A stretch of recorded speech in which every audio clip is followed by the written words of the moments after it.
यामा यामा यामा यामा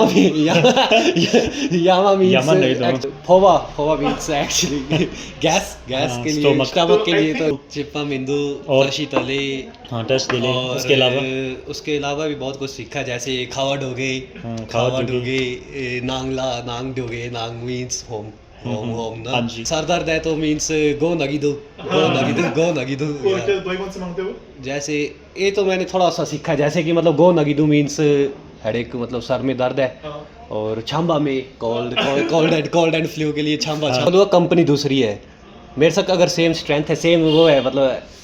MG same है salt same है सब कुछ सेम है पर वो बोले कि ये नहीं है मतलब वो मतलब सेम टू सेम नहीं बिल्कुल सेम टू सेम चाहिए कलर कलर देखेंगे मतलब अच्छा हाँ तो वो मतलब बोलेगे कि मेरे को नारी है रे,